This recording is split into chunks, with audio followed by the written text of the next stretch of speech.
ጤና ይስጥልኝ ክቡራንና ክቡራት የዩቲዩብ ቻናል ቤተሰቦች፣ አሁን የተሰሙ ሰበር መረጃዎችን ይዤ ቀርቤያለሁ። በርከት ያሉ ታማኝ ፈጣንና ሰበር መረጃዎች ለእናንተ ቀድሞ እንዲደርሳችሁ የዩቲዩብ ቻናሌን ሰብስክራይብ በማድረግ የደውል ምልክቷን መጫን አትዘንጉ። ወደ ሰበር መረጃዎች ስናቀና በሊባኖስ የኢየሱስ ክርስቶስን ሐውልት ያፈረሱ የእስራኤል ወታደሮች ተቀጡ። በሊባኖስ የኢየሱስ ሐውልትን በመዶሻ ያፈረሰውና ድርጊቱን በምስል ያስቀረጸው የእስራኤል ወታደር ለ30 ቀናት በወታደራዊ እስር ቤት እንደሚታሰር የእስራኤል መከላከያ ሰራዊት አስታወቀ።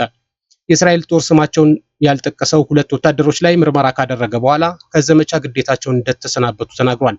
በቦታው የነበሩና ጥፋቱን ማስቆም ወይም ጉዳዩን ለበላይ አካላት ያላሳወቁ ሌሎች 6 ወታደሮች ጉዳያቸው በተናጠል እንደሚታይ አስታውቋል። በደቡባዊ ሊባኖስ በምትገኘው ዴቤል መንደር የነበረው ይህ የኢየሱስ ሐውልት ሲፈርስ እና ሲወድም የሚያሳይ ምስል በማህበራዊ ሚዲያ ላይ በስፋት ከተዘዋወረ በኋላ ሰፊ ውግዘት አስከትሏል። የእስራኤል ጠቅላይ ሚኒስትር ቤንያሚን ኔታንያሁ በተፈጠረው ነገር እጅግ እንደደነገጡና እንዳዘኑ ተናግረዋል። የእስራኤል መከላከያ ሰራዊት ማክሰኞ ዕለት ባወጣው መግለጫ ስለ ክስተቱ የተደረገው ምርመራ የወታደሮቹ ባህሪ ከሰራዊቱ ትዕዛዝና እሴቶች ሙሉ በሙሉ የራቀ መሆኑን አረጋግጠናል፣ እናም በክስተቱ ጥልቅ ሐዘን እንደተሰማው ገልጿል።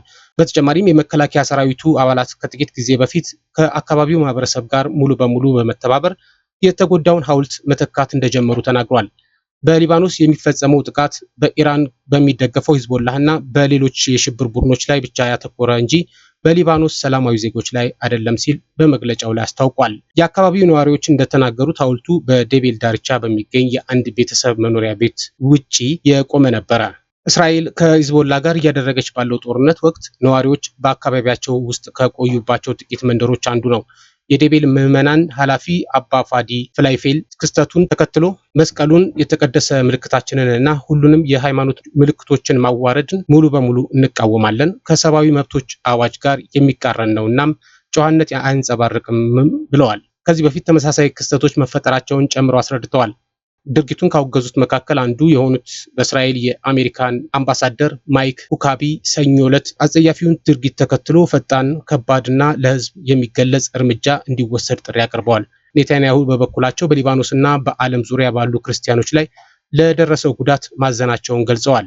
በእስራኤልና በሊባኖስ መካከል የተኩስ አቁም ስምምነት ተግባራዊ ከተደረገ በኋላ በሺዎች የሚቆጠሩ የእስራኤል ወታደሮች በደቡባዊ ሊባኖስ ሰፊ ቦታ መቆጣጠራቸውን ቀጥለዋል። የተኩስ አቁም ስምምነቱ በእስራኤል ጦርና በሺያ ሙስሊም ታጣቂ ቡድን ሂዝቦላ መካከል ለ6 ሳምንታት የዘለቀውን ጦርነት እንዲቆም አድርጓል። ነገር ግን ሁለቱ ወገኖች እርስ በራሳቸው የተኩስ አቁሙን በመጣስ ተካሰዋል። ሂዝቦላ ኢራንን ለመደገፍ በእስራኤል ላይ ሮኬቶች መተኮስ የጀመረው የካቲት 21 2018 ዓ.ም እስራኤልና አሜሪካ በቴሄራን ላይ ጦርነት ከከፈቱ በኋላ ነው። እስራኤል እንደ አውሮፓውያን አቆጣጠር መጋቢት 2 በሊባኖስ ወታደራዊ ዘመቻ የጀመረች ሲሆን ይህም ከ1 ሚሊዮን በላይ ሰዎችን አፈናቅሏል። በእስራኤል መጠነ ሰፊ ወታደራዊ ዘመቻ ከ2290 በላይ ሰዎች መገደላቸውን ከዚህም ውስጥ 177 ህጻናትና 100 የጤና ባለሙያዎች መሆናቸው ተገልጿል።